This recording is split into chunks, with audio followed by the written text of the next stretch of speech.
இன்றைக்கி என்ன ஸ்பெஷல் அப்படின்னு சொல்லி கேட்டிருந்தீங்கன்னா வெங்காய சட்னியும் தோசையும் தான் சூப்பரான ஒரு காம்பினேஷனுங்க. அவ்வளோ டேஸ்ட்டாக இருக்கும். 10 தோசைனாலும் சாப்பிட்லாம். ட்ரை பண்ணி பாருங்கள். இது வந்து ஈஸியாகவும் ஷார்ட்டாகவும் செய்யக்கூடிய ஒரு சட்னி தான்.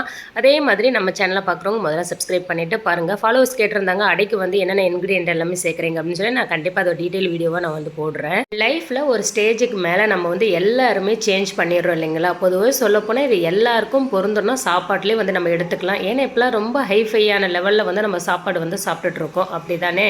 அதே தான் நான் வந்து என்ன சொல்ல வரேன்னா, அது ஏன் நம்மளுடைய லைஃப் ஸ்டைலை மொத்தமாகவே மாற்றக்கூடாது? அதாவது இதுக்கு தேவையானது என்னென்னா பணம் தான். அந்த பணத்தை நம்ம சம்பாதிச்சிட்டா நமக்கு பிடிச்ச மாதிரி எல்லாத்தையுமே மாற்றிக்கலாம். உதாரணத்துக்கு சொல்லணும்னா, காசு பணம் வந்தால் காக்கா கூட கலர் ஆகிடும் அப்படின்னு சொல்லுவாங்க இல்லையா ஒரு பழமொழி. அதுதான் சொல்கிறேன். ரொம்பவே சூப்பரான ஒரு பழமொழி தாங்க. அது எல்லாருக்குமே பொருந்தும். அந்த மாதிரி சாப்பாட்டுக்கு மட்டும் கிடையாது, நம்மளுடைய நடை உடை பாவனை எல்லாத்துலேயும் சேஞ்ச் பண்ணிக்கலாம். அதுக்கு நம்ம ஹார்ட் ஒர்க் பண்ணிவிட்டு எல்லாத்தையுமே நம்ம மாற்றிட்டோம்னா சூப்பரான ஒரு லைஃப் ஸ்டைலில் வாழலாம். இதை பற்றி உங்களுடைய கருத்து என்னங்கிறத மறக்காம கமெண்ட் பண்ணுங்கள்.